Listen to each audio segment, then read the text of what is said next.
تاکہ وہ بھی ہمیشہ ہمارے پیش نظر رہنا چاہیے، کیونکہ میرا ایمان اور یقین ہے کہ ہم جو اس تحریک کے ساتھ وابستہ ہو رہے ہیں تو ہمارا مقصد صرف دنیا کی کامیابی نہیں ہے، بلکہ ہمارا بنو، ہمارا مقصد، ہماری منزل، ہمارا ایمان اور یقین اس بات پر ہے کہ اسی صحبت اور سنگت کے ذریعے ہماری قبر بھی سنورے گی اور ہمارا حشر بھی سنورے گی۔ دنیا تو پہلے ہے، وہ تو سنورے گی سنورے گی۔ آج یہ بڑا ایمان افروز پہلو ہے جو میں نے فیصلہ کیا ہے کہ یہ آپ کے سامنے رکھوں، اور اگر مجھے یہ سمجھ آ جائے تو انشاءاللہ اس کی روشنی میں جو امید کرتا ہوں کہ ہمارے کام کی رفتار مزید تیز ہو سکتی ہے۔ اس مقصد کے لیے میں نے سورہ الحدید قرآن پاک کا 57واں سورہ ہے اور اس کی آیت کریمہ آیت نمبر 12 تلاوت کرنے کا شرط میں کوشش کروں گا کہ آیت نمبر 12، 13 اور 14 ان تین آیتوں کو ملا کر آپ کے سامنے رکھوں۔ ان آیات کے اندر اللہ تعالیٰ نے قیامت کے دن کے دو واقعات،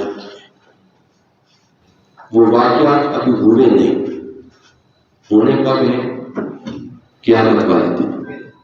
مگر اللہ رب العزت کا اپنے محبوب مکرم صلی اللہ علیہ وسلم کی امت پر یہ خاص کرم ہے کہ جو کچھ قیامت والے دن ہونا ہے اس نے 14 صدیاں پہلے قرآن بنا کر اپنے محبوب پر نازل کر۔ سوچے نا یہ کتنا کرم ہے، پرچہ ہی چاک آؤٹ کر دیا کہ بابا یہ کچھ ہونے والا ہے۔ اور میں پھر آپ کو اس بات کی طرف متوجہ کرتا ہوں کہ میں جو کچھ آپ کے سامنے عرض کرنے والا ہوں یہ پوری قصہ کہانی کی بات نہیں ہے، یہ اللہ کا قرآن ہے۔ اس کو اس ایمان اور یقین کے ساتھ آپ نے سننا ہے، اس میں اگر شک بھی کیا جائے تو بندے کا ایمان ہی چلا جائے۔ اور یہ جو قیامت کے دن کے واقعات باری تعالیٰ نے بیان کیے، اس لیے نہیں کیے کہ ہم پڑھ پڑھ کے انجوائے کریں کہ اچھا قیامت کے دن یوں ہی ہوتا۔ اللہ کا کوئی کام حکمت سے خالی نہیں ہوتا، اس نے یہ سب کچھ بیان اس لیے کیا ہے کہ ہم آپ سنیں، سمجھیں اور اس قیامت کے دن کی کچھ تیاری کریں۔ اب پوری توجہ اور اہتمام کے ساتھ یہ چند باتیں آپ نے سنی۔ باری تعالیٰ نے اس پہلی آیت کریمہ کے اندر مضمون یوں شروع کیا کہ خطاب اپنے محبوب مکرم صلی اللہ علیہ وسلم سے فرمایا یوم تری المؤمنین والمؤمنات، اے میرے محبوب مکرم صلی اللہ علیہ وسلم ذرا سوچئے، اس نے تصور دلائیے کہ قیامت کا دن کیسا سہانا دن ہوگا۔ یہ یوما کے لفظ کا معنی ہے وہ قیامت کا منظر کیسا سہانا نظر۔ لوگ تو ہے نا کہ قیامت کے دن کا نام لینے کے ڈراتے ہیں، مگر اس آیت کریمہ کو پڑھیں، باری تعالیٰ اپنے محبوب سے فرما رہے ہیں کہ محبوب ذرا چشم تصور میں لائیں وہ قیامت کا منظر کیسا سہانا منظر کیا ہوگا۔ فرمایا تارا، آپ تک رہے ہیں، آپ دیکھ رہے ہوں گے، کیا دیکھ رہے ہوں گے؟ المؤمنین والمؤمنات، کہ کچھ مومن مرد ہوں گے اور کچھ مومن عورتیں ہوں گی، دونوں طبقات کا ذکر کیا۔ اور ان کی شان اس دن یہ ہوگی کہ فرمایا یسعی نورہم بین ایدیہم و بایمانہم، فرمایا اس قیامت والے دن وہ جو مومن مرد اور مومن عورتیں ہوں گی، فرمایا ان کا نور اس قیامت والے دن ان کے آگے آگے بھی دوڑ رہا ہوگا اور ان کی داہنی جانب بھی ان کے ساتھ ساتھ دوڑ رہا ہوگا۔ سبحان اللہ، سبحان اللہ، سبحان اللہ۔ اگر اتنے کلمات پر رک کے غور کریں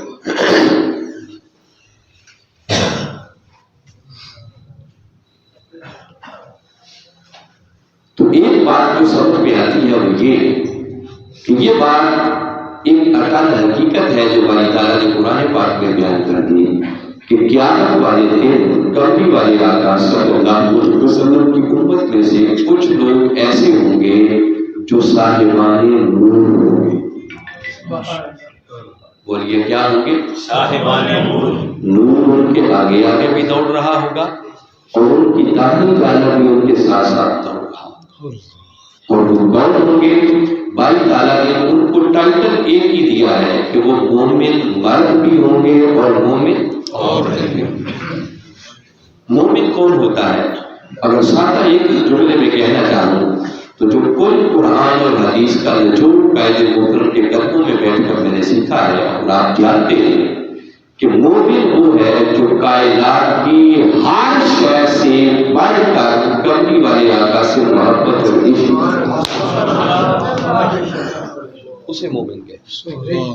تو فرمایا محبوب کو آپ کے غلام ہوں، آپ کے عاشق ہوں، آپ کی امت کے ولی ہوں، اور ان کی شان یہ ہوگی کہ اس قیامت والے دن ان کا نور ان کے آگے آگے بھی دوڑے گا، ان کی دانی جانب بھی ساتھ دوڑ رہا ہوگا، اور میرے محبوب ذرا چشم تصور میں لائیے وہ کیسا منظر ہوگا کہ آپ انہیں دیکھ دیکھ کر خوش ہو رہے ہیں۔ یہ میرے غلام ہیں جو حقیقت میں غلامی کا حق ادا کر کے آئے۔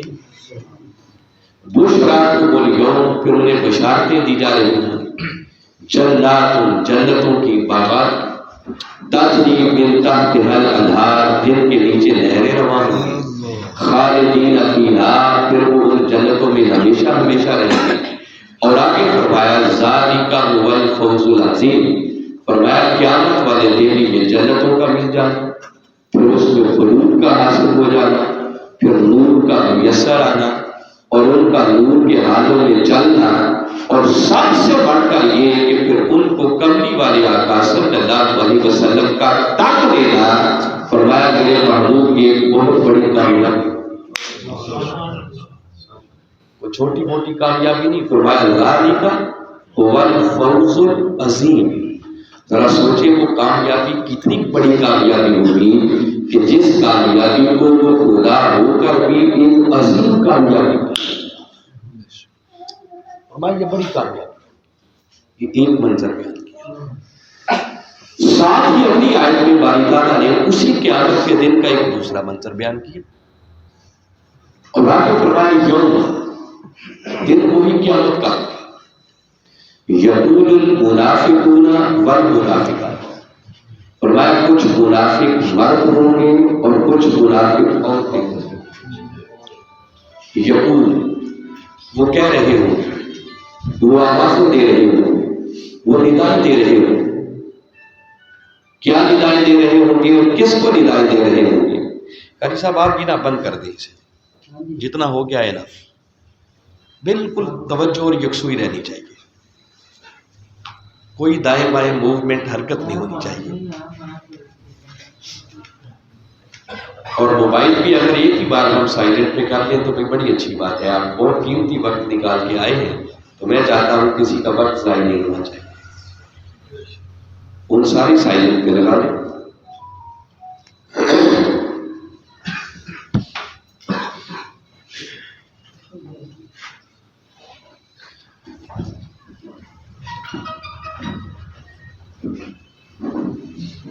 تو دوسری آیت کریمہ میں باری تعالیٰ فرما رہے ہیں کہ وہی قیامت کا دن ہوگا، کچھ منافق مرد ہوں گے اور کچھ منافق عورتیں ہوں گے، ان کو ٹائٹل منافق کا دیا ہے۔ یقول، وہ کہہ رہے ہوں گے، آوازیں دے رہے ہوں گے، پکار رہے ہوں گے، کسے؟ اب دیکھیے دن کون سا ہے؟ قیامت کا، اور قیامت کا دن وہ ہے جس دن اللہ سامنے جلوہ افروز ہوگا، مگر اللہ کو سامنے دیکھ کر بھی قرآن بتا رہا ہے کہ وہ منافقین اللہ کو نہیں پکارے، اللہ کو آواز نہیں دیں گے، بلکہ قرآن آگے کہتا ہے للذین آمنوا، وہ منافق مرد اور منافق عورتیں ایمان والوں کو پکارے۔ کون سے ایمان والے؟ جن کا ذکر ابھی پچھلی آیت میں آپ نے سنا کہ کچھ مومن مرد ہوں گے اور کچھ مومن جو نور کے حالت میں جا رہے ہوں گے۔ وہ منافقین جب ان نور والوں کو، اللہ کے ولیوں کو دیکھیں گے نا تو قرآن کہتا ہے وہ ان ولیوں کو پکاریں، ان نور والوں کو آواز دیں گے، اور آواز دے کر کیا کہیں گے؟ ان کی زبانوں سے نکلنے والا وہ لفظ بھی قرآن نے دیا۔ باری تعالیٰ بتا رہے ہیں کہ جب وہ منافق ان ولیوں کو دیکھیں گے تو انہیں آواز دے کر کہیں گے انظرونا، اے نور والوں ذرا رک کر ہمارے اوپر بھی ایک نظر کرم کر دو۔ یہ قرآن کا لفظ ہے، میں نے بتایا کوئی قصہ کہانی نہیں۔ ہم کبھی کبھی ایک شعر پڑھتے ہیں نا اور کہتے ہیں یا رسول اللہ سبحان اللہ، یہ وہی حضور والا لفظ ہے، اور یہ جملہ سن کر کئی لوگوں کی طبیعت ایسی خراب ہو جاتی ہے کہ معاذ اللہ شرک ہو گیا، رسول نے کیا نظر کرم کرنی ہے۔ مگر قرآن بتاتا ہے کہ قیامت والے دن کملی والے آقا صلی اللہ علیہ وسلم کی شان کے تو کیا کہنے ہوں گے۔ اس دن میرے آقا کے غلاموں کی شان کا یہ عالم ہوگا کہ جب منافق آقا کو، غلاموں کو، ولیوں کو، نور والوں کو دیکھیں گے نا تو انہیں آواز دے کر کہیں گے انظرونا، اے نور والو ذرا رک کر ہمارے اوپر بھی ایک نظر کرم کر۔ کیونکہ قیامت والے دن سب کی عقلیں ٹھکانے آ جائیں گی، سب سے درست ہو جائے گی، کوئی مغالطہ باقی نہیں رہے گی۔ اس دن انہیں کہیں گے ہمارے اوپر ایک نظر کرم کرو، اور نظر کرم کیوں کرو؟ آگے قرآن کے الفاظ ہیں نقتبس من نورکم، اے نور والو ہمارے اوپر بھی ایک نظر کرم کرو تاکہ ہم بھی تمہارے نور میں سے تھوڑا سا نور لے لیں۔ وہ جو نور میں جا رہے ہوں گے نا انہیں پکار کر رکھیں گے ہمیں بھی نور چاہیے، ہم بھی چاہتے ہیں تھوڑا سا نور۔ اب سوال یہ ہے جو یہاں رک کر جس بات کی طرف آپ کو متوجہ کرنا چاہ رہا، اس قیامت والے دن منافقوں نے 3 کام کیے یہاں تک جو سمجھ میں آتی ہے بات۔ ایک تو یہ ہے کہ انہوں نے اس دنیا میں نہیں مانگا، قیامت والے دن کھڑے ہو کے مانگا۔ دوسرا کام یہ کیا کہ انہوں نے اللہ سے نہیں مانگا بلکہ اللہ کے ولیوں سے مانگا، بندوں سے مانگا۔ اور تیسرا یہ ہے کہ نور کے حاصل کرنے کے لیے وہ ان ولیوں کو یہ نہیں کہہ رہے کہ ہمیں کوئی وظیفہ بتا دو، ہمیں کوئی عمل بتا دو، ہمیں بھی کوئی چلہ بتاؤ کہ ہم بھی وہ کریں تو ہمیں بھی نور میسر آ جائے۔ وہ کہہ یہ رہے ہیں کہ بس ایک بار رک کر ہمارے اوپر نظریں کرم کر دو، اگر تمہاری نظریں کرم بھی ہو گئی تو ہماری من کی دنیا بھی نور سے بدل جائے۔ اب دیکھنا ہے کہ آپ کو نور ملے گا یا نہیں ملے گا۔ آج قرآن کی روشنی میں ہم اس بات کو سمجھیں گے۔ مختصر اسی آیت کریمہ کے اگلے کلمات یہ ہیں کیلا، جب ان ولیوں سے یہ بات کریں گے نا تو قرآن آگے کہتا ہے کیلا، انہیں کہا جائے گا۔ یہ مجہول کا صیغہ ہے، مجہول اسے کہتے ہیں جس کا فاعل معلوم نہ ہو۔ کون کہے گا اس کا ذکر نہیں باری تعالیٰ نے، اس کو چھپا دیا، فرمایا بس انہیں کہا جائے۔ حالانکہ ان دونوں آیتوں کے ربط کو اگر دیکھیں تو پہلے باری تعالیٰ نے نور والوں کا ذکر کیا، پھر کہا جب منافق ان کو دیکھیں گے تو ان نور والوں کو پکاریں گے۔ تو اب چاہیے تو یہ تھا کہا جاتا کہ اب میرے نور والے وہ ولی پلٹ کے انہیں جواب دیں گے، کیونکہ انہی سے بات ہو رہی ہے تو انہی کو ہی پلٹ کے جواب دینا چاہیے۔ مگر باری تعالیٰ نے اب جواب کے لیے ولیوں کا ذکر نہیں کیا، ان کو چھپا دیا، ان پہ پردہ ڈال دیا۔ تین فرمایا انہیں کہا جائے تو مولا ان ولیوں کا نام کیوں نہیں لے رہا؟ فرمایا نام اس لیے نہیں لے رہا کہ آگے جواب نور میں آ، اور مجھے یہ گوارا نہیں ہے کہ جواب نہ میں ہو اور میرے ولیوں کی زبان سے نکل سکے، کیونکہ یہ میرے وہ بندے ہیں کہ دنیا میں جب بھی کوئی ان کے پاس آتا تھا تو انہوں نے کبھی کسی کو نام میں جواب نہیں دیا، اور یہ میرے اس معبود کے غلام ہیں کہ جن کی بارگاہ میں جو آیا وہ جوڑیاں پر کر دی۔ میرے آقا ان کی بارگاہ میں جو آتا کوئی دنیا مانگتا اسے دنیا عطا کر دیتے، کوئی آخرت مانگتا اسے آخرت عطا کر دیتے، اور کبھی دو میں جواب آقا نے کبھی کسی کو نہیں دیا تھا۔ مولانا حضرت نے آپ کی اس شان پر ایک جملہ کہا ہے، وہ کہتے ہیں کہ ایک لفظ نہیں ہے جو تیرے کبھی دو والا جملہ آپ کی زبان پر نہیں آیا، جس نے جو مانگا عطا کر دیا۔ تو فرمایا جب دنیا میں یہ کسی کو نہ نہیں کرتے تو آج میں کیسے گوارا کر سکتا ہوں کہ جواب نہ بھی ہو اور میرے ولیوں کی زبان سے نکل جائے؟ تو مولا پھر کون کہے گا؟ فرمایا تمہیں اسے کیا ممکن ہے میں خود ہی جواب دے دوں؟ کسی فرشتے کی ڈیوٹی لگا دوں میں انہیں جواب دے دوں آج مانگتے ہیں؟ ولیوں کو نہیں کہنے دیا جائے گا۔ اچھا مولا جواب کیا ہوگا یہ پتہ چلنا چاہیے کہ جب وہ ولیوں سے مانگیں گے تو پھر آگے ان کو جواب ملے گا کیا؟ فرمایا قیل انہیں کہا جائے گا ارجعوا وراءکم، اے قیامت کے دن کھڑے ہو کر نور مانگنے والوں، یہ نور یہاں نہیں ملتا، یہ نور چاہیے تو پلٹ کے پیچھے جاؤ، یہ اسے دنیا میں ملتا ہے، اور پلٹ کر پیچھے جاؤ اور وہاں جا کر کیا کرو، فَالْتَمِسُوا نُورًا، وہاں جا کر اس نور کی بھیک مانگو، اس کی خیرات فاتح گیت کے لیے ہے۔ التمسو یہ امر کا صیغہ ہے، اور التمسو یہ لفظ التماس سے نکلا ہے۔ ہم اردو زبان میں بھی یہ لفظ استعمال کرتے ہیں۔ التماس کا کیا معنی ہوتا ہے؟ گزارش کرنا، درخواست کرنا، ریکویسٹ کرنا، کسی سے بھیک مانگنا، خیرات مانگنا۔ تو باری تعالیٰ فرما رہے ہیں کہ قیامت کے دن کھڑے ہو کر نور مانگنے والوں منافقوں، یہ نور یہاں نہیں ملتا، نور چاہیے تو پلٹ کے پیچھے جاؤ اور وہاں جا کر اس نور کی بھیک مانگو۔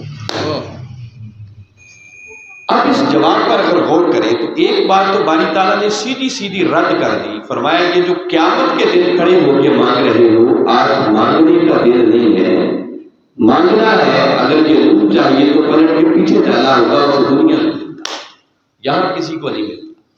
وہ جو انہوں نے قیامت کے دن کھڑے ہو کے مانگا تھا، باری تعالیٰ نے اس بات کو ریجیکٹ کر دیا، رد کر دیا، فرمایا یہ غلط ہے۔ اچھا اگر یہ غلط کام تھا اور باری تعالیٰ نے سیدھا سیدھا کہا کہ یہاں نہیں ملتا، پلٹ کے پیچھے جاؤ، دوسری بات اگر غلط ہوتی تو باری تعالیٰ اس سے بھی ان کو منع کر دیتے اور اصلاح فرما دیتے۔ اور وہ دوسری بات کیا تھی کہ انہوں نے اللہ سے نہیں مانگا تھا، اللہ کے ولیوں سے مانگا تھا، تو چاہیے تھا باری تعالیٰ ساتھ ہی اصلاح فرماتے کہ خبردار یہاں کھڑے ہو کے مت مانگو، نور چاہیے تو پیچھے جاؤ اور وہاں جا کر میرے بندوں سے نہیں مانگنا بلکہ مجھ سے مانگنا۔ یہ بات تو اللہ نے کی نہیں، یہ بات نہیں، اس بات پر تبصرہ ہی کوئی نہیں کیا، کومنٹ ہی نہیں کیا، خاموشی اختیار کر لی۔ اس پر اللہ رب العزت کا کوئی کومنٹ نہ کرنا اور اس کو رد نہ کرنا، اس بات کی دلیل ہے کہ باری تعالیٰ نے اجازت دے دی کہ ہاں جن سے یہاں مانگ رہے ہو مانگنا انہی سے ہے، مانگنا کن سے ہے؟ انہی سے، انہی نور والوں سے مانگنا ہے، مگر غلط جگہ پہ کھڑے ہو کے مانگ رہے ہو، یہاں نہیں ملتا۔ اللہ نے اپنا نام نہیں دیا کہ خبردار ان سے نہیں مجھ سے مانگنا۔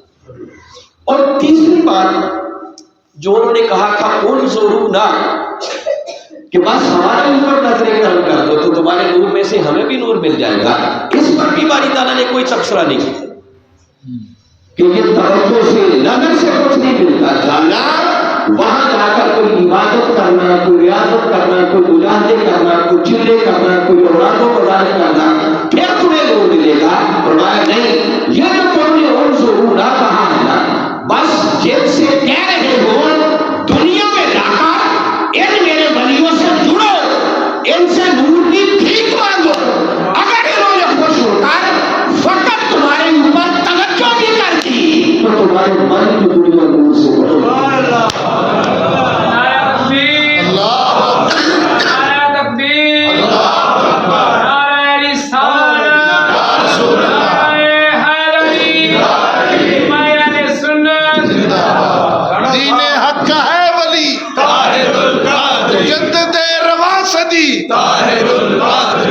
اچھا باقی چیزوں یہاں نگیٹ نہیں کیا جا رہا کہ تم نے عمل نہیں کرنا، نمازیں نہیں پڑھنی، روزے نہیں رکھنے، نہیں، وہ تو نور و نالا نور ہے۔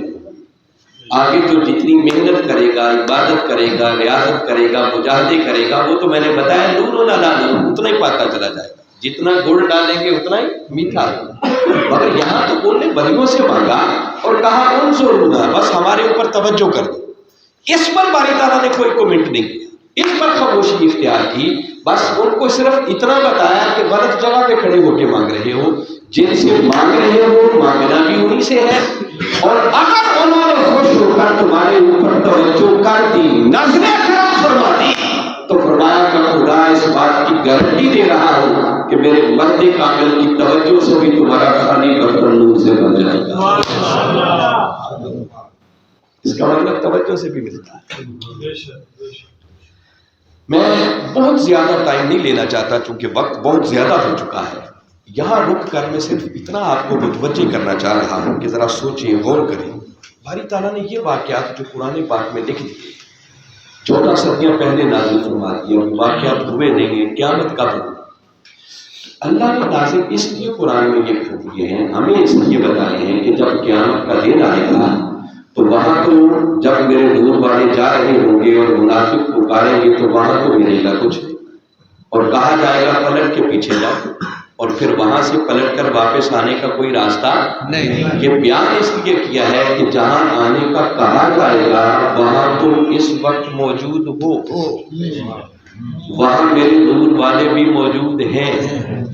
آج کسی نور والے سے جڑ جاؤ اور ایسا جڑنے کا حق ادا کرو کہ اگر اس فرد قابل نے خوش ہو کر تمہارے اوپر توجہ کر دی تو بس دنیا بھی سمجھ جائے گی. اللہ نے قرآن پاک میں اس لیے بیان کیا. یہاں تک بات سمجھ آ رہی ہے؟ اب بتانا چاہ رہا ہوں کہ حاضرین محترم، تحریک منہاج القرآن کی رفاقت کے ذریعے، اس نسبت کے ذریعے، اس سنگت کے ذریعے جو قبلہ حضور کے ساتھ ہم جڑ گئے ہیں، یہ ہماری خوش نصیبی ہے. خوش نصیبی اس لیے ہے کہ میں اعلیٰ وجہ البصیرت، جو میرا ایمان اور یقین ہے، جو میں محسوس کرتا ہوں، میں وہ بتا رہا ہوں کہ اس وقت روئے زمین پر ڈاکٹر طاہر القادری سے بڑھ کر کوئی نور والا ہے ہی نہیں.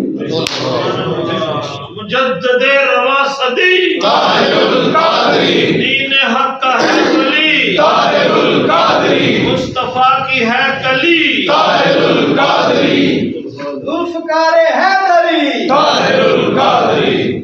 وہ نور والے بھی ہیں اور اللہ نے اس صدی میں ان کو نور باندھنے والا بنا. بے شک. کیا خیال ہے؟ اس بات کو مانتے ہیں؟ آج کھڑا کریں جن کا ایمان ہے اس بات پر. میں یہ بات بھی آپ کو سمجھانا چاہ رہا ہوں کہ یہ بھی جذباتی طور پر ہمیں اس کو ریئلائز کرنا چاہیے. اللہ جن کو قیامت والے دن نور عطا کرے گا، قیامت والے دن نور بعد میں ملتا ہے، اس دنیا میں اللہ ان کو نور پہلے عطا کرے گا. یہ نہیں ہو سکتا کہ قیامت والے دن تو وہ نور کے حالوں میں جائیں اور یہاں نور سے معلوم، یہ نہیں ہو سکتا. وہ نور اس دنیا میں ہوتا ہے. اسی لیے تو ان سے جڑنے کا کہا جا رہا ہے کہ وہاں ان سے نور کی بھیک مانگو.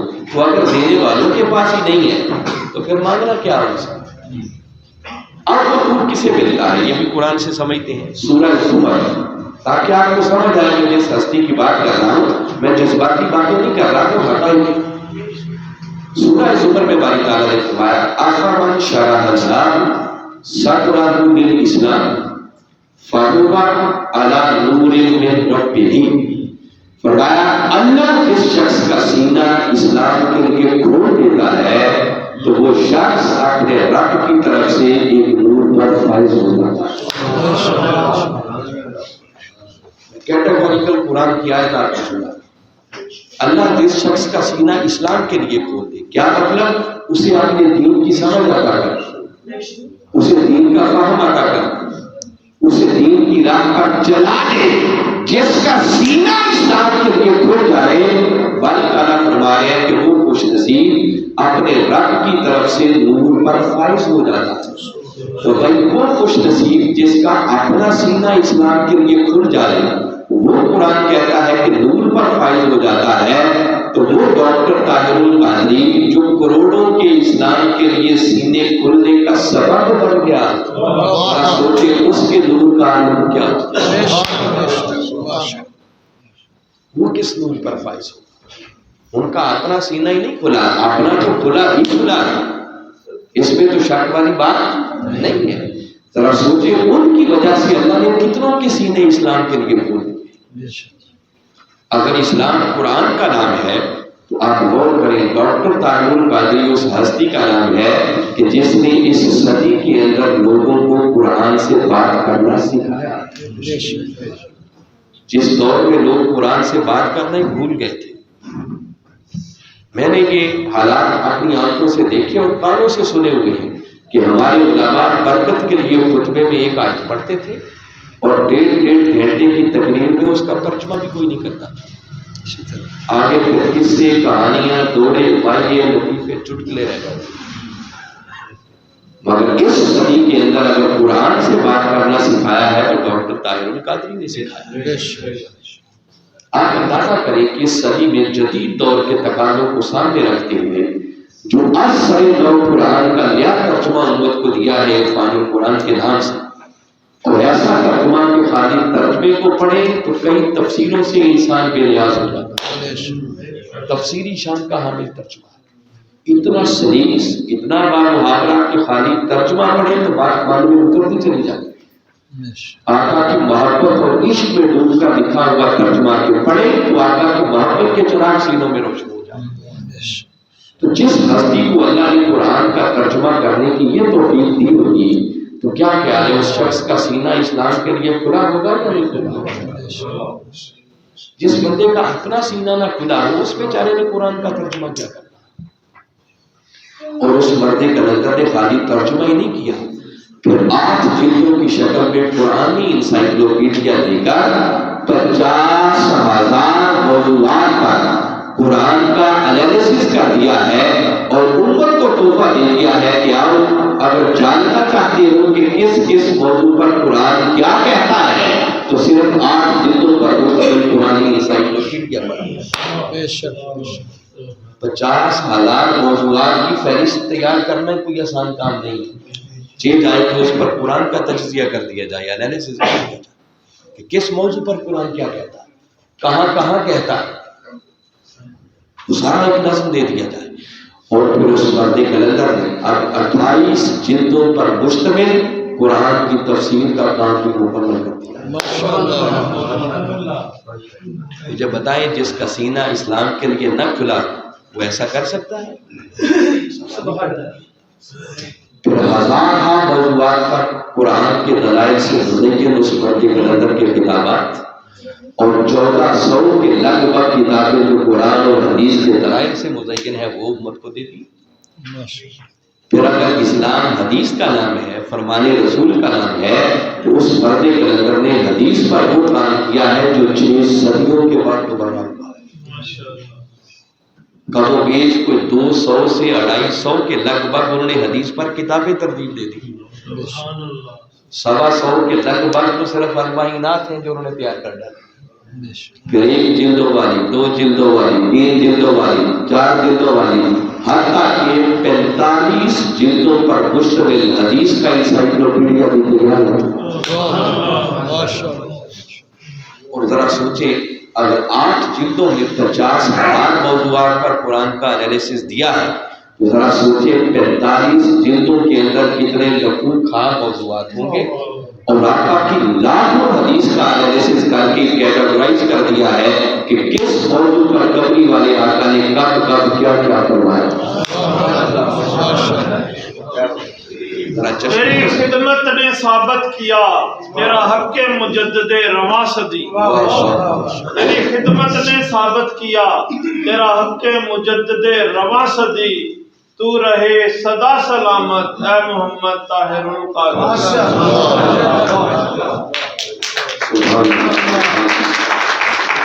میں تو بابا صرف سادہ سی بات کہہ رہا ہوں، میں زیادہ تفصیل میں نہیں جا رہا، وقت اس کا مکمل نہیں ہے کہ ذرا چشمے تصور میں لائیں کہ جس بندے پر اللہ اور اس کے رسول کا اتنا کرم ہو کہ جس کی صبح اور شام دن اور راتیں قرآن اور حدیث کی صحبت پہ گزرتے ہوں، ذرا سوچو اس بندے کے نور کا عالم کیا ہوگا، کیا کیفیت ہوگی، اللہ نے کتنا نور عطا کر دیا. اور باری تعالیٰ فرما رہے ہیں قرآن پاک کے اندر یہ واقعہ قیامت کا بیان کر کے کہ قیامت والے دن کو جب تم پھنسے کھڑے ہو گے نا نور والوں کو دیکھو گے تو وہاں تو تمہیں نور نہیں ملے گا. کہا جائے گا پلٹ کے پیچھے جاؤ، جہاں آنے کا کہا جائے گا آج تم وہاں موجود ہو، میرے نور والے بھی موجود ہیں. آج کسی نور والے سے جڑو اور ایسا جڑو کہ بس جڑنے کا حق ادا کر دو کہ خوش ہو کر اگر میرا وہ بندہ تمہارے اوپر توجہ کرنے کے لیے تیار ہو گیا تو اس کے نور میں سے تم بھی نور کی فیضان ملتا ہے. اللہ نے وہ نور والا ہمیں عطا کیا. میں واقعہ ذرا بیان کر دوں قرآن آگے کیا کہتا ہے. جب اتنی بات ہو جائے گی نا، آگے قرآن کہتا ہے فَضُرِبَ بَيْنَهُمْ بِسُورٍ، پھر ان کے درمیان ایک دیوار آ جائے گی، پردہ، لَهُ بَابٌ، اس کے اندر پھر ایک دروازہ، یعنی وہ مومن اللہ کے ولی نور والے آگے چلے جائیں گے، وہ منافق پیچھے رہ جائیں گے، درمیان میں دیوار آ جائے گی، اور قرآن کہتا ہے باطنہ فیہ الرحمہ، اس کے اندر کی جانب ساری رحمت ہی رحمت ہوگی، وظاہرہ من قبلہ العذاب، اور جو باہر کی جانب ہوگی ادھر منافق ہوگے، ادھر سارا عذاب ہی عذاب۔ دوسری آیت یہاں ختم ہوتی ہے۔ اب تیسری آیت کا مضمون اس سے بھی زیادہ قابل توجہ۔ تیسری آیت میں باری تعالیٰ نے آگے بیان کیا کہ جب وہ میرے ولی نور والے آگے چلے جائیں گے اور منافق پیچھے رہ جائیں گے، درمیان میں پردہ آ جائے گا، دیوار آ جائے گی، تو منافق ایک ایفرٹ پھر کریں گے اور ان ولیوں کو پھر آواز دیں گے۔ اب قرآن کے کلمات ہیں، اس کو جا کے پڑھیے۔ میں نے بتایا سورہ الحدید 57واں سورہ، اس کی آیت نمبر 12، 13 اور 14، یہ 3 آیتیں میں پڑھ رہا ہوں۔ 14ویں آیت میں باری تعالیٰ نے آگے فرمایا یُنَادُونَهُمْ، وہ جو منافق مرد اور منافق عورتیں ہوں گی نا، جب دیوار میں پردہ آ جائے گا تو پردے کے پیچھے سے پھر ان ولیوں کو ندا دیں گے، انہیں آواز دیں گے، انہیں پکاریں گے، وہ آگے چلے جائیں گے یا پیچھے رہ جائیں گے، پیچھے سے آواز دیں گے اور آواز دے کر انہیں کہیں گے أَلَمْ نَكُنْ مَعَكُمْ، اے اللہ کے ولیوں، آج ہمیں چھوڑ کے جا رہے ہو، بتاؤ دنیا میں کیا ہم بھی تمہارے ساتھ نہیں ہوتے تھے؟ کوئی کہے گا ہم نے بھی تمہاری بیعت کی ہوئی تھی، کوئی کہے گا ہم نے تمہاری رفاقت کا فارم فل کیا ہوا تھا، کوئی کہے گا ہم بھی کسی ضلع کے صدر اور ناظم ہوتے تھے، کوئی وہ جیسا کہے گا میں بھی سینٹرل پنجاب کا نائب ناظم اعلیٰ ہوتا تھا، کوئی کہے گا میں MSM کا صدر سینٹرل پنجاب کا تھا، کوئی کہے گا میں سیکٹری کوآرڈینیشن ہوتا تھا، میں یونین کونسل میں آپ کی ڈیوٹی دیتا رہا ہوں۔ أَلَمْ نَكُنْ مَعَكُمْ، کیا ہم بھی تمہارے ساتھ نہیں ہوتے تھے؟ اب ولی پلٹ کر جواب، آگے قرآن لکھتا ہے قالوا، میرے وہ ولی پلٹ کر انہیں جواب دیں گے اور کہیں گے بالا، کیوں نہیں، ہاں تم ٹھیک کہہ رہے ہو، تم ہمارے ساتھ ہوتے تھے۔ سبحان اللہ، انکار نہیں کیا جائے گا، رد نہیں کیا جائے گا، بالا ہاں تم ہمارے صدر ہوتے تھے، ہمارے ناظم ہوتے تھے، ہمارے نائب ناظم اعلیٰ ہوتے تھے، بڑی بڑی ذمہ داریوں پر تم فائز تھے، بڑے رفاقت کے فارم کیے ہوئے تھے۔ قرآن کے اتنی بات کہہ کے وہ کہیں گے وَلَٰكِنَّكُمْ فَتَنْتُمْ أَنفُسَكُمْ، مگر ہمارے ساتھ ہو کر بھی تم نے خود کو فتنوں میں مبتلا کر رکھا۔ وہ سنگت کا انکار نہیں کرے گا، کہیں گے ہاں تم ہمارے ساتھ تھے، کوئی شک نہیں ہے، مگر ساتھ ہو کر بھی میں قرآن سنا رہا ہوں، وہ ولی پلٹ کر کہیں گے وَلَٰكِنَّكُمْ فتنتم فتنے سے نکلا، انفسکم تم نے خود کو فتنوں میں ڈال رکھا، وَتَرَبَّصْتُمْ اور ہمارے ساتھ ہو کر بھی ہمیشہ ہمارا نقصان کرتے تھے، ہماری خیر نہیں چاہتے تھے، ہمارا برا چاہتے تھے، وَارْتَبْتُمْ اور ہمارے ساتھ ہو کر بھی ہماری باتوں پر تمہیں یقین نہیں ہوتا تھا، وَارْتَبْتُمْ تم ریب میں رہتے تھے، تم شک میں رہتے تھے، تمہیں ہماری باتوں پر یقین نہیں ہوتا تھا جو ہم کہا کرتے تھے، وَغَرَّتْكُمُ الْأَمَانِيُّ حتیٰ کہ جھوٹی عزیزوں نے تمہیں غارت کر ڈالا، وہ جو دنیا کے پیچھے بھاگتے رہتے تھے، یہ بھی مل جائے، یہ بھی مل جائے، یہ غرض پوری ہو جائے، یہ حوث پوری ہو جائے، یہ ہو جائے، فرمایا تمہاری جھوٹی امیدوں نے تمہیں غارت کر حتی جاء امر اللہ، یہاں تک کہ اللہ کا امر یعنی تمہاری موت کا وقت آ پہنچا،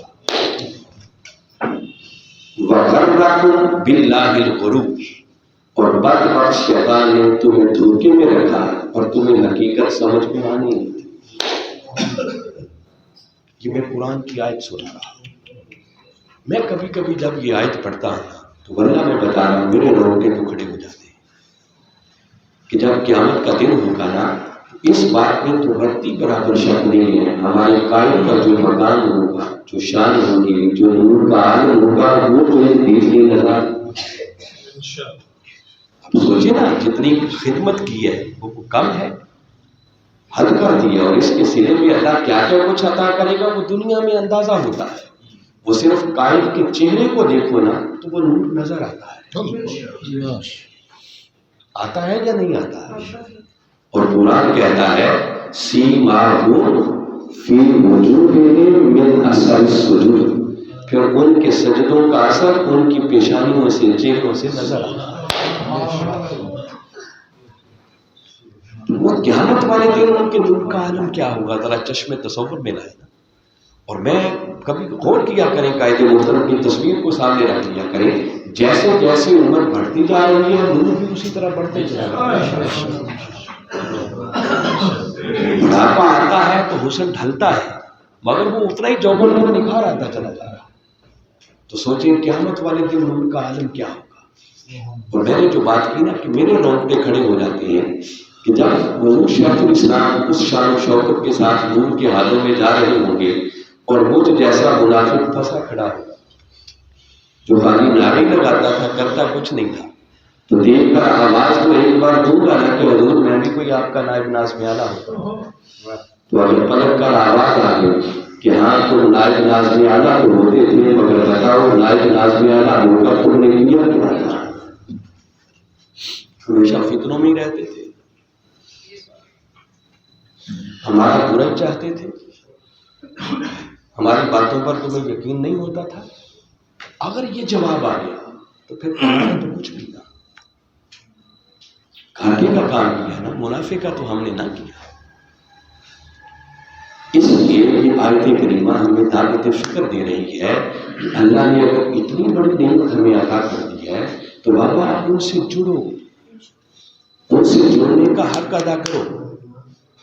ایسا نہ ہو کہ قیامت والے دن مایوسی کا سامنا کرنا پڑے۔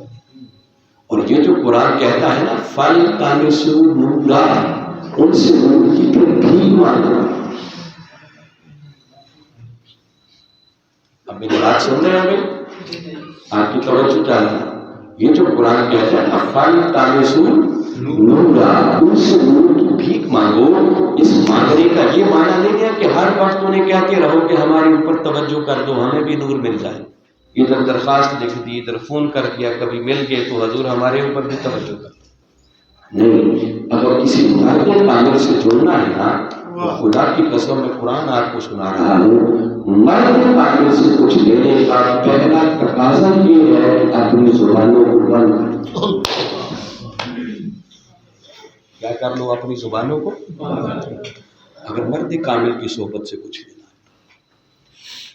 میں تو زبان کا کہہ رہا ہوں نا، کہتے ہیں کہ عالم کی صحبت میں بیٹھو تو زبان قابو میں رکھو، اور اگر عالم کی صحبت میں بیٹھو تو دل کو بھی قابو میں رکھو، وہاں سے بھی کوئی باطل خیال نہیں گزرنا پڑے۔ اصحاب کہف کا واقعہ آپ نے پڑھا ہوگا، اصحاب کہف تھے نا، سات کا قوم بنی اسرائیل کا کوئی پیغمبر تھا، ان کے امتی وقت کا ایک ظالم اور جابر بادشاہ تھا، دقیانوس جس کا نام آتا تھا، جس نے ظلم و ستم کی تاریخ رقم کر رکھی۔ اور ان اصحاب کہف نے کیا کیا، اس ظالم اور جابر کے شر سے بچنے کے لیے فیصلہ کیا کہ ہجرت کر جائیں اور کسی غار میں جا کر پناہ لیں۔ درست بات ہے۔ میں آپ کو آج قرآن کا ایک سبق ہے جو آپ کے سامنے رکھ رہا ہوں، تاکہ کئی غلط فہمیاں سم ٹائمز انسان ہے آ جاتی ہیں۔ میں ایک بات سمجھانا چاہ رہا ہوں کہ ولیوں سے ملتا کیسے ہے، تقاضے کیا ہوتے ہیں، اور ہم جس طرح کا نظریہ رکھتے ہیں، سوچ رکھتے ہیں، اور ہم جس طرح اس مشن کے ساتھ جڑ کر ڈیل کرتے ہیں اور پھر توقع رکھتے ہیں ملے، نہیں ملتا۔ کیا کیا ظالم اور جابر بادشاہ کی شر سے بچنے کے لیے ہجرت کی پلاننگ کی کہ غار میں چلے گئے۔ جب نکلے تو ساتھ ان کا ایک کتا بھی تھا، وہ کتا بھی پیچھے چل پڑا۔ انہوں نے دیکھا کہ ہم تو یا جا رہے ہیں غار میں چھپنے کے لیے، کتے کا کام ہے بھونکنا، یہ بھونکے گا تو پتہ چل جائے گا ہم کہاں ہیں۔ انہوں نے کوئی اینٹیں روڑے مارے کہ کسی طرح یہ چلا جائے، پلٹ جائے۔ جب انہوں نے بھگانے کی کوشش کی تو اس کتے نے اللہ کی بارگاہ میں عرض کی کہ مولا آج مجھے زبان عطا کر، میں تیرے ولیوں سے بات کر سکتا ہوں۔ اللہ نے اس کو زبان عطا کی. اب یہ بات مفسرین نے لکھی ہے. وہ کتا اپنی پچھلی 2 ٹانگوں پر کھڑا ہو گیا اور کھڑا ہو کر ان ولیوں سے کہنے لگا جو کتے نے کہا اس کا خلاصہ قبلہ حضور نے اپنی زبان میں ایک جملے میں کیا. وہ کتا ان ولیوں سے مخاطب ہو کر کہنے لگا کہ اللہ کے ولیوں میں کتا ضرور ہوں مگر ولیوں پر بھونکنے والا مجھے اپنی سنگت سے جدا نہ کرو. کتا ضرور ہوں مگر بھونکنے والا نہیں. مجھے اپنی سنگت سے جدا نہ کرو. اور مجھے بچپنا یاد آتا ہے ہمارے گاؤں کے خطیب امام صاحب جب کبھی یہ واقعہ سناتے نا اپنے شعر بھی سناتے کہ کتے نے کہا کہ نہ میں بھونکا کہ نہ میں ٹوکا کہ نہ میں شور مچانا کہ ولیاں دے لڑ لگ کے شاید میں نے بخش. اس نے کہا مجھے اپنی سنگت سے جدا نہ کرو بھونکوں گا نہیں چپ رہوں. جس سے پتا چلا کہ اگر ولیوں سے لینا ہے تو پہلا تقاضا یہ ہے کہ زبانیں. اچھا میں ایک دلچسپ بات یہاں پر میرے ذہن میں آ رہی ہے وہ بھی کہوں. وہ جو اصحاب کہف تھے اللہ کے ولی تھے. بادشاہ ظالم تھا ظلم کر رہا تھا اور اس کے ظلم سے بچنے کے لیے غار میں گئے. کہاں گئے؟ غار میں گئے. اب دیکھیے یہ طے ہے کہ درمیان ظالم بادشاہ ظلم کی تاریخ ختم کر رہا تھا. اب ان ولیوں نے اس سے ٹکر نہیں دی. خاص بات بتا رہا ہوں ان ولیوں نے اس سے ٹکر نہیں دی بلکہ ٹکر لینے کی بجائے قرآن کہتا ہے اس کے شر سے بچنے کے لیے غار میں پناہ گزین ہونے کے لیے کہ کسی غار میں چلے. جس سے ایک بات سمجھ میں آتی ہے کہ ہر وقت ٹکر ہی لینا کوئی عقل مندی کا کام نہیں. کبھی کبھی زمین کے اوپر رہ کر کھیلنا پڑتا ہے کبھی کبھی زیر زمین بھی جانا. اگر غار میں چلے جانا ان کا کوئی نیگیٹو عمل تھا کہ انہوں نے ٹکر نہیں دی کھڑے نہیں ہوئے عزیمت کی راہ اختیار نہیں کی رخصت کا راستہ اختیار کیا کہ غار میں چلے جاؤ تو چاہیے تو یہ تھا نا کہ باری تعالیٰ ان کے اس عمل کی گرفت کرتے. غلط کیا مگر قرآن بتاتا ہے کہ گرفت کرنا تو دور کی بات. اللہ کہتا ہے کہ اللہ نے ان ولیوں کی خاطر 3 صدیوں تک سورج کے طلوع اور غروب کے نظام کو بدل دیا. شان اور مقام یہ ہے. تو یہ قرآن ہمیں بتاتا ہے. تو ہمارے قائد تو بابا بھی کینیڈا میں گئے ہیں کسی غار میں تو نہیں گئے. ہم پریشان کیوں ہو جاتے ہیں؟ کوئی ایسے پوچھ لیں کہ تمہارا قائد ہی چلا گیا کہاں گیا ان کے نام ہمارے پاس جواب کوئی نہیں. وہ کسی غار میں نہیں گئے وہ کینیڈا میں جہاں سے بیٹھ کر زیادہ دکھائی دیتا ہے. کھلی آنکھوں کے ساتھ بیٹھے ہوئے ہیں کھلے کانوں کے ساتھ بیٹھے ہوئے ہیں. ہم سے زیادہ اس پاکستان کے حالات سے جڑے ہوئے. انشاءاللہ میرے مولا نے چاہا تو ان کے نام آئے گا اور وہ ڈاکٹر طاہر القادری کی اجازت. کچھ ننگے ہو گئے ہیں رہتے ہونے والے ہیں. اس کے بعد آخری امید کی کرن اگر کوئی ہے تو صرف ڈاکٹر طاہر القادری ہے. دنیا ڈھونڈے گی ڈاکٹر طاہر القادری کی طرح. اللہ نے ان کے مقام و مرتبہ کے لیے بتایا کہ 3 صدیوں تک میں نے سورج کے طلوع اور غروب کا نظام بدلا. حالانکہ اللہ نہ چاہتا سورج اور طلوع کے اور غروب کے نظام نہ بدلتا. اللہ ویسے بھی ان کو دھوپ سے بچا سکتا تھا. یہ طاقت بھی رکھتا تھا کہ دھوپ پڑنے کے باوجود بھی دھوپ ان کو کوئی نقصان نہ پہنچاتی. سورج کا ہی نظام کیوں بدل دیا؟ یہ صرف ان ولیوں کا مقام بتانے کے لیے ان کے اعزاز کے لیے ان کے اکرام کے لیے کہ کوئی غلط نہ ان کے بارے میں سوچے کہ وہ رخصت کی راہ اختیار کر کے گوشہ نشین ہو گئے. نہیں فرمایا انہوں نے جو کیا درست کیا اور ان کا اعزاز اور اکرام یہ ہے کہ میں نے ان کی خاطر 3 صدیوں تک اپنے نظام کو بدل دیا. پھر کیا ہوتا ہے؟ اب وہ اللہ کے ولی تھے کتا ان کے پیچھے چل گیا. اور میں بتا رہا ہوں کہ ملتا کسی ہے بار بار مانگنے سے نہیں. کیسے ملتا ہے؟ ملتا ہے جڑنے سے اور جڑ کے پھر وفادار بننے سے. ہم تو 3 مہینے نہیں گزرتے نا، کوئی ایسی پاکستان میں موومنٹ ہو جائے تو اندر اچھل کود شروع ہو جاتی ہے، فلاں وزیر اعظم بن گیا، فلاں آگے نکل گیا، فلاں حقیقی آزادی مارچ کر گیا، ہم کہاں گئے، ہمارا کیا ہوا، ہمارا انقلاب کدھر گیا، کیا کیا جملے ہماری زبانوں پر آ جاتے ہیں۔ ایسے پریشان ہو جاتے ہیں نا، کوئی پارٹی بدلنے کے لیے تیار ہو جاتا ہے، کوئی چھوڑ ہی جاتا ہے، ایسا ہوتا ہے نا سب کچھ۔ مگر اس کتے سے سبق سیکھو، کوئی 3 ماہ کی بات نہیں، 6 ماہ کی بات نہیں، سال 2 سال کی بات نہیں، اگر اللہ کے ولی 3 صدیوں تک غار کے اندر رہے تو 3 صدیوں تک کتا بھاگا نہیں، وفادار بن کر غار کے دروازے پر بیٹھا۔ اور قرآن نے اس کتے کی وفاداری کو بیان کیا،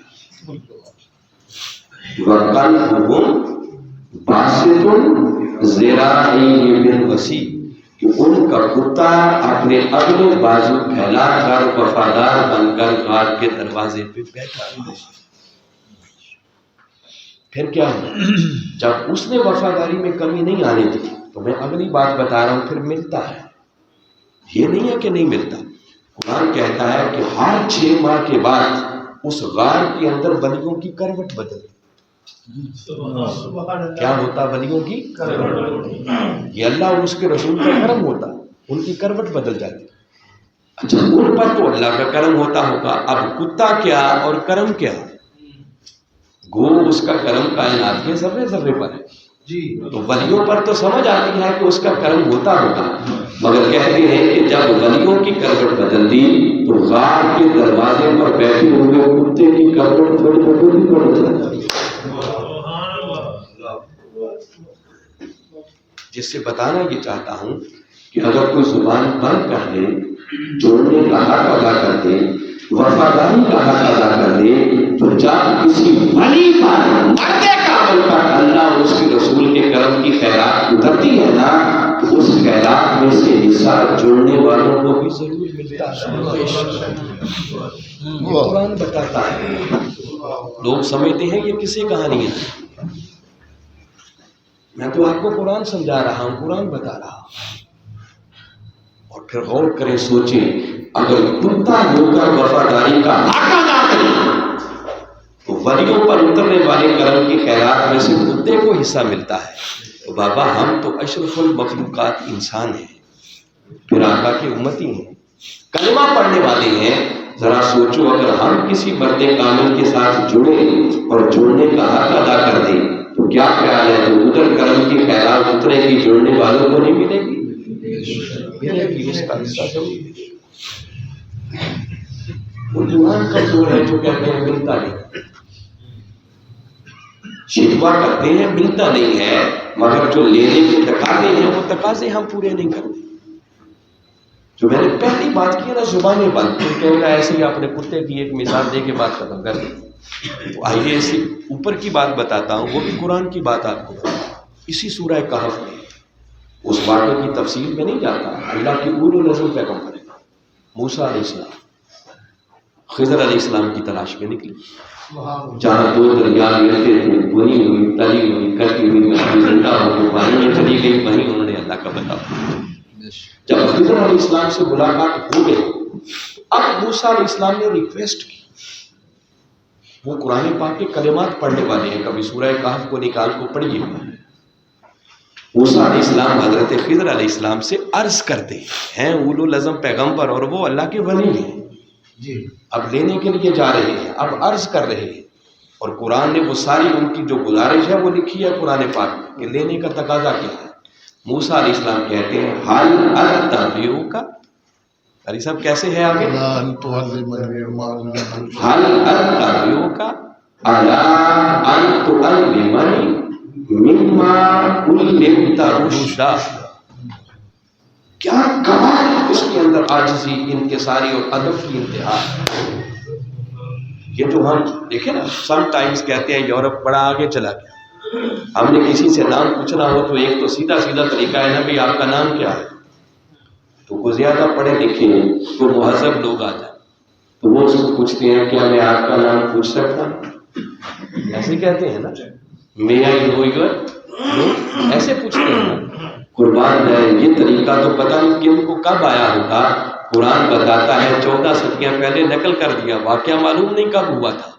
اور قرآن بتاتا ہے کہ موسیٰ علیہ السلام نے سیدھا نہیں کہا کہ مجھے آپ کی صحبت چاہیے, صحبت میں رہنا چاہتا ہوں. کہہ رہے ہیں کہ خضر کیا آپ اس شرط پر مجھے آپ کی صحبت میں, اپنی صحبت میں رکھ سکتے ہیں کہ جو اللہ نے آپ کو سکھایا ہے اس میں سے کچھ آپ مجھے سکھا دیں. حل اتبعک, کیا میں آپ کی اتباع کر سکتا ہوں؟ میں تو ان کی تفصیلات میں نہیں جاتا. اچھا یہ بات جب ہوئی تو خضر علیہ السلام نے پہلا جملہ کیا کہا کہ موسیٰ مجھے اپنے ساتھ رکھنے میں کوئی مذائقہ نہیں ہے, مگر حقیقت یہ ہے کہ میں کچھ کام ایسے کروں گا جن پر تم سے چپ نہیں رہا جائے. صبر نہیں ہوگا. میں چپ کا مسئلہ آپ کو سمجھا رہا ہوں. کسی ولی کامل سے لینا ہے تو پہلی شرط یہ ہے کہ زبان بات سمجھ میں آ جائے تو اللہ کا شکر ادا کرو. اگر سمجھ میں نہ آئے تو بس یہ سوچ کر زبان بند رکھو کہ میرے مرشد کامل ہے, مجھے سمجھ نہیں آ رہی, اس میں حکمت کوئی نہ کوئی سمجھو. موسیٰ علیہ السلام نے بڑے زوردار لفظوں میں وعدہ کیا, میرے مولا نے چاہا تو آپ مجھے صابر پائیں گے, نہیں بولوں گا چپ رہوں گا. ٹھیک ہے آ جاؤ. اور ساتھ سختی سے انہوں نے پھر کہا کہ بس اگر میرے ساتھ چلنا ہے تو جب تک میں خود نہ بتا دوں جو کروں بس میرے کسی عمل پر اعتراض نہیں کرنا, سوال نہیں کرنا. پہلے کام ہوا, کشتی پر چڑھے ایک تختہ توڑ دیا, بس توڑنے کی دیر تھی موسیٰ علیہ السلام بول پڑے. قرآن کہتا ہے پھر خضر بول پڑے اللہ اقل اللہ تستطیع معی صبرا, میں نے کہا تھا نا تم سے چپ نہیں رہا جائے گا. پھر معذرت کی. دوسرا واقعہ ہوا, ایک بچے کو پکڑ کر پھر بول پڑے, پھر دوہرائے. 16ویں پارے کی پہلی آیت ہے الم اقل لک اللہ تستطیع معی صبرا, میں نے کہا تھا نا چپ نہیں رہا جائے گا. کہا اچھا اب تیسری بار بولو تو مجھے جدا کر دینا, نکال دینا صحبت سے. حد ہو گئی نا, وعدہ کیا تھا 2 بار, اب تیسری بار پھر اجازت مانگی. تیسرا معاملہ کشتی میں گئے, کھانا مانگا, انہوں نے انکار کر دیا. آگے گئے تو دیوار کہہ رہی تھی, کہا آؤ موسیٰ ان کی دیواری تعمیر کر. موسیٰ علیہ السلام پھر بول پڑے. جب تیسری بار بولے تو سیدھا سیدھا خضر علیہ السلام نے کہہ دیا ھذا فراق بینی و بینک, موسیٰ تم سے چپ نہیں رہا جاتا, اب تو میری صحبت میں نہیں رہ سکتا, تیرا اور میرا راستہ چھوڑ. باقی ساری باتیں الگ ہیں, میں تو صرف سادہ سی بات بتا رہا ہوں کہ چونکہ مرد کامل سے اگر جڑنا ہے نا تو جڑنے کا پہلا تقاضا یہ ہے اپنی عقلوں کو ایک طرف رکھ لو. بس وہ دنیا دار ہو تو اس کے لیے عقلیں استعمال کرو.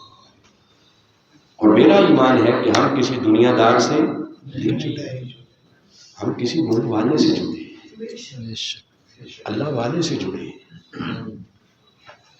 ہمیں کوئی بات سمجھ میں آئے نہ آئے وہ الگ بات ہے, مگر ان لوگوں کو قرآن بتاتا ہے جن پر کرم ہو. دیکھیں وہ پیغمبر ہے, پیغمبر کی شان اونچی ہے, مگر اونچی شان ہو کر بھی یہ ممکن ہے کہ شان لگنے کی ادنا ہو لیکن کسی کام میں اللہ اسے زیادہ نواز دے. ایسا ہوتا ہے.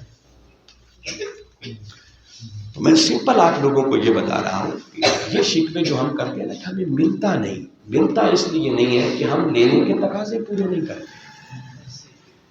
میں بس کنکلوڈ کر رہا ہوں سادہ بات ایک سمجھا کے. نور کی بات ہے نا, نور ملنا چاہیے اور وہ خالی توجہ سے بھی ملتا ہے. کیسے ملتا ہے؟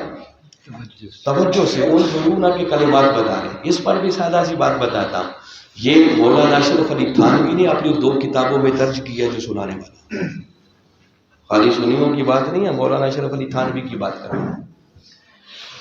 حضرت جنید بغدادی رحمۃ اللہ تعالیٰ بغداد شہر میں جس جگہ پر اپنی مجلس کر کے حلقہ عبادت ہوتا تو وہاں بغداد شہر کا ایک کتا تھا جو کچھ فاصلے پر آ کر بیٹھ جاتا, ادب سے بیٹھتا اور محبت سے جنید بغدادی کے چہرے پہ تکتا. بس اس کی اس وفاداری اور محبت کو دیکھ کر حضرت جنید بغدادی ایک دن خوش جو ہوئے اور اس خوشی کے عالم میں اس کتے پر توجہ جو ہوئی آپ کی اس توجہ کا کتے کو وہ فیض ملا کہ پھر وہ کتا جہاں جا کر بغداد کی گلیوں میں بیٹھتا، کبھی 20 کبھی 30 کبھی 40 کتے ادب سے گھٹنے دیکھ کر اس کے ارد گرد دائرہ بنا کے بیٹھ جاتے۔ توجہ سے ملتا ہے۔ اگر کتے میں ولی کی توجہ ہو جائے وہ محروم نہیں رہتا۔ تو بازار میں ہمارے اوپر وقت کے ولی کامل کی توجہ ہو گئی تو کوئی محروم رہے گا؟ مگر میں جو بات سنانا چاہ رہا تھا نا کہ توجہ کرتے کسے ہیں؟ نور چاہیے نا ہمیں۔ آپ دیہاتی ایریا ہے، دیہاتوں کے اندر لوگ ایک دوسرے کے گھروں میں دودھ لینے جاتے ہیں۔ یہ منظر دیکھا ہوگا، جن کے گھر پیسے نہیں ہوتی دودھ والی وہ دوسرے گھر سے جاتے ہیں۔ ایک بوڑھی خاتون ہوتی ہے جو برتن لے کے آتا ہے اس میں دودھ ڈالتے جاتے ہیں۔ لیکن اگر کسی کا برتن گندا ہو تو وہ دیہاتی خاتون اتنی سمجھدار ہوتی ہے کہ وہ گندے برتن میں دودھ، وہ کہتی دودھ اللہ کا دودھ، اسے گندے برتن میں کیسے ڈالیں؟ اگر دیہاتی خاتون اتنی سمجھدار ہے کہ دودھ جیسے نور کو گندے برتن میں نہیں ڈالتی تو بابا وہ اللہ کا ولی اس رب کی معرفت کے نور کو اس من کے گندے برتن میں کیسے ڈالیں؟ توجہ نہیں کرتی۔ وہ توجہ کرتا ہے وہاں تو تھوڑا گندا لگا کے آئے، جو تھوڑا مانج کے صاف کر کے آئے، پھر بس ایک توجہ کی برتن ایسے بن جاتے ہیں۔ تو پہلی بات تو یہ بتا رہا ہوں، اللہ نے اتنی بڑی نعمت عطا کر دی ہے کہ روئے زمین پر اس وقت اس پائے کی کوئی نعمت نہیں ہے۔ یہ سمجھ کی بات ہے جس کو آ جائے۔ صدیوں بعد ڈاکٹر طاہر القادری جیسے لوگ پیدا ہوئے، اور میں ایک جملہ کہہ رہا ہوں، پھر ذمہ داری سے کہہ رہا ہوں، فتنوں کے اس دور کے اندر منہاج القرآن اور ڈاکٹر طاہر القادری کی صحبت اور سنگت یہ کشتی نور کی مانند ہے۔ میں کیا کہہ رہا ہوں؟ یہ کشتی جب طوفان نوح آیا تھا نا تو اللہ نے نوح علیہ السلام کو کہا تھا نوح ایک کشتی پہلے تیار کر، پھر آپ نے آواز دیا اور جو بچنا چاہتا ہے اس کشتی میں سوار ہو جائے۔ جو اس کشتی میں سوار ہو گیا تھا بچ گیا، جس نے کشتی میں سوار ہونے سے انکار کیا اس طوفان میں غرق ہو گیا۔ میں بتا رہا ہوں کہ اس فتنوں کے دور کے اندر منہاج القرآن کشتی نہیں ہے۔ اس صدی کے اندر جو شخص منہاج القرآن سے جڑے گا اللہ اسے دنیا کے فتنوں سے بھی محفوظ کرے گا، قبر کے فتنوں سے بھی بچائے گا، اور حشر کے فتنوں سے بھی اس کو محفوظ کرے گا۔ منہاج القرآن کے ساتھ جڑنے سے بندے کا ایمان بچتا ہے، بندے کا عقیدہ محفوظ ہوتا ہے۔ آپ آنکھیں بند کر کے تصور کریں، اگر اس صدی کے اندر ڈاکٹر طاہر القادری نہ ہوتا تو معلوم نہیں ہم جیسے لوگ بھی کس بد عقیدگی کے سیلاب پہ بہ چکے ہوتے ہیں۔ میں صحیح کہہ رہا ہوں یا غلط کہہ رہا ہوں؟ جو ہمارے عقیدے بچے ہوئے ہیں یہ مرہون منت ہے ڈاکٹر طاہر القادری کی۔ میں ایریا میں گیا ہوں، ان کی آوازیں آج بھی میرے کانوں میں گونجتی۔ وہ لوگ دور سے مجھے کہتے تھے علامہ صاحب جب واپس پاکستان جائیں حضرت جی کو ہمارا سلام کہیں اور ہماری طرف سے ان کا شکریہ ادا کریں کہ صرف کیوں ٹی وی پر ان کے خطابات سن کر ہماری نسلوں کے ایمان بچ گئے، ورنہ تباہی کے لیے ایک ذاکر نائک ہی کافی تھا، اور پاکستان میں بھی ایسے ذاکر نائکوں کی کوئی کمی نہیں ہے۔ منہاج القرآن کے ساتھ جڑنے سے ایمان بچتا ہے، عقیدہ بچتا ہے۔ اب مرزا محمد علی وہ بھی اکثر یوٹیوب ابھی ہمارے MSM کے صدر آپ سن رہے تھے ان کی باتیں کہ جو اس منہاج القرآن سے جڑتا ہے MSM کا نوجوان بن جاتا ہے، اس مصطفی اسٹوڈنٹس موومنٹ کو جوائن کرتا ہے، اللہ اس پر کتنا کرم کرتا ہے کہ 99 بچے آپ بتا رہے ہیں 90 جنہوں نے ایک بھی سگریٹ پینے والا بندے کا عمل سنورتا ہے جڑ گئے۔ آپ ایک طرف نون لیگ کے کارکن ہوں، پیپلز پارٹی کے کارکن ہوں، دوسری طرف منہاج القرآن کے ہوں، اگر کمپیریٹیولی موازنہ کریں گے تو منہاج القرآن کے لوگوں کا کردار واضح اور نمایاں نظر آئے گا۔ یہ نہیں کہتا کہ منہاج القرآن سے جڑنے والے کوئی فرشتے بن جاتے ہیں، معصوم تو صرف انبیاء کی ذات ہے نا. لغزشیں، کمیاں، کوتاہیاں ہر جگہ ہوتی ہیں، پھر کالی بھیڑیں بھی ہر جگہ ہوتی ہیں. دیکھیں کلمہ پڑھ کے جو نہیں سنورا، منہاج قرآن کو اس سے اوپر کی چیز تو نہیں ہے. کئی مفاد پرست نقصان پہنچانے والے بھی آ جاتے ہیں دیباتہ اٹھ کر. لیکن میں ان جنرل کہہ رہا ہوں کہ کبھی موازنہ کر کے آپ دیکھیں منہاج قرآن کے ساتھ جڑنے والوں کا کردار دوسروں سے نمایاں نظر آئے. ان کی زبانوں سے کبھی فحش گالیاں نہیں سنے گیا. اللہ ان کو نماز کی توفیق بھی دیتا ہے. اس سے بڑھ کر اس مشن کی صحبت اور سنگت کا کرم کیا ہوگا کہ ڈاکٹر طاہر القادری نے اس امت کے نوجوانوں کے ہاتھوں میں تسبیحات دے کر ان کو درود پاک پڑھنے پہ لگا دیا. لگایا ہے یا نہیں لگایا؟ عمل بھی سنورتا ہے بندے کا. میں بتا رہا ہوں عقیدہ بھی محفوظ ہوتا ہے، بندے کا عمل بھی بہتر ہوتا ہے.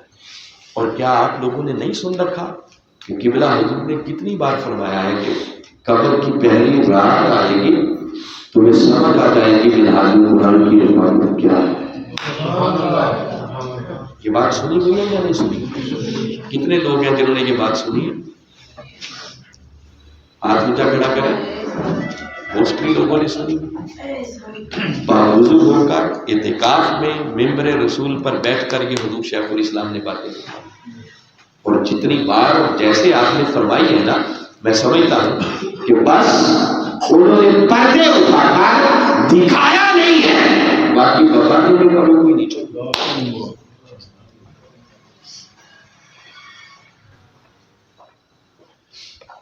کیا یہ ہمیں یاد نہیں ہے اور اس بات پر ہمارا ایمان اور یقین نہیں ہے کہ حضور غوث الاعظم شیخ عبد القادر جیلانی رضی اللہ تعالیٰ عنہ آپ کی طرف سے خوشخبری ہے کہ جو سچے دل سے منہاج قرآن کا رفیق بنے گا وہ ڈائریکٹ غوث پاک کا مرید ہوگا. یہ ہے حق بات، یقین ہے اس بات پر.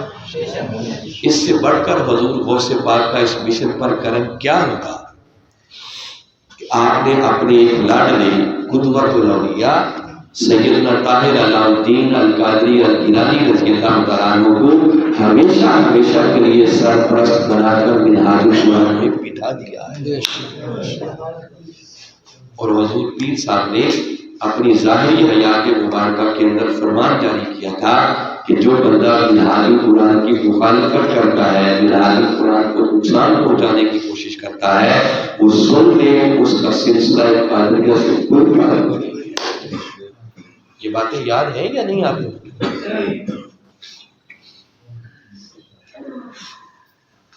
پچھلے دنوں ڈاکٹر حسین محی الدین صاحب نے ایک بڑا ایمان افروز جملہ فرمایا. ایک جگہ پر آپ گفتگو فرما رہے تھے، سنا ہے؟ معلوم نہیں وہ کلپ وہی ہے یا کوئی اور. بڑی ایمان افروز آپ نے بات کی. آپ نے فرمایا کہ یاد رکھو حالات جیسے بھی ہیں، ایک بات پر پختہ ایمان اور یقین ہونا چاہیے کہ اللہ اور اس کا رسول وہ ہماری سائڈ پہ. کوئی سمجھ آئی؟ کیا کہا انہوں نے کہ اللہ اور اس کا رسول ہماری سائڈ پہ. کوئی پوچھے کیوں؟ اس لیے کہ جو صدی کا مجدد ہوتا آیا وہ اللہ اور اس کے رسول کا نمائندہ ہوتا ہے، اور نمائندے والے ہمیشہ اپنے نمائندے کے پیچھے کھڑے ہوتے ہیں. یہ وقت بتائے گا سب کچھ. میں نے جتنی گفتگو کی، گفتگو اینڈ ہو گئی. اگر میں پھر دوبارہ آپ سے پوچھوں کیا خیال ہے آپ لوگوں کا اس بات پر اعتماد اور یقین ہے کہ منہاج قرآن کی صحبت، سنگت، رفاقت یہ کشتی ان کی مانند ہے؟ ہاتھ کھڑا کریں، دیانتداری سے کریں جن کا دل مانتا ہے. ہاتھ نیچے کریں. آپ کو مبارک ہو. بات میری کلوز ہو گئی، مگر آپ ایک آخری ایمان افروز بات آپ کو سنا کے بعد بندہ کریں. غالباً یہ خواجہ عثمان ہربنی رحمۃ اللہ تعالیٰ علیہ کی بات، اور وہ شیخ ہیں حضرت خواجہ معین الدین چشتی اجمیری رحمۃ اللہ تعالیٰ علیہ.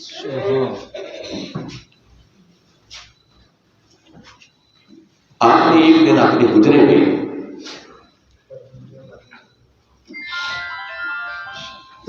رحمانی صاحب کدھر گئے؟ رحمانی صاحب کدھر گئے؟ جا رہے ہیں؟ صرف 1 منٹ کی اجازت ہے. میٹ تو بہت لمبا ہوتا ہے. میں جاتا ہوں، بیٹھے کوئی بات نہیں. بس اینڈ کر رہے ہیں، باقی لنگر ہی ہوگا نا انشاءاللہ، لنگر ہے نا اینڈ پہ، ایسا نہ ہو میں کہہ دوں اور لنگر نہ ہو تو لوگ مجھے پکڑ لیں، کوئی بات نہیں، لنگر کھا کے جائیں گے سارے لوگ۔ میں چاہتا ہوں یہ بات ضائع نہیں ہونی چاہیے، آخری بات کو سنیں۔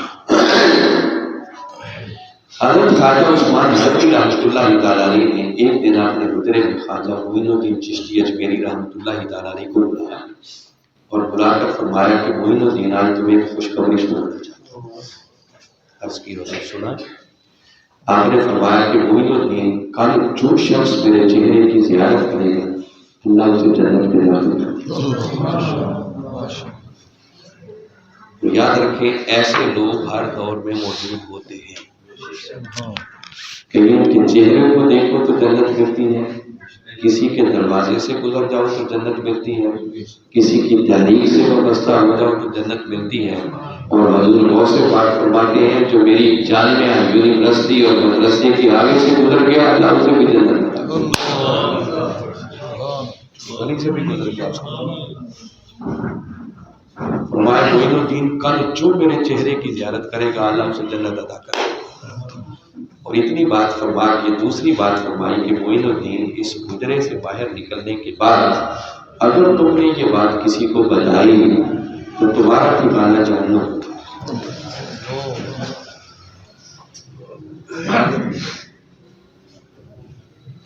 آپ حجرے سے باہر آئے، سوچا ہوگا اور سوچ کر آپ جس نتیجے پر پہنچے بس یوں سمجھیں کہ آپ نے کیا یہ کہ واپس آ کے چھت پہ چڑھ گئے، دھول پکڑ لیا اور علاقے میں ڈنڈورا پیٹ دیا، آؤ جس نے جنت پہ جانا ہے کل کرے شہر کی زیارت۔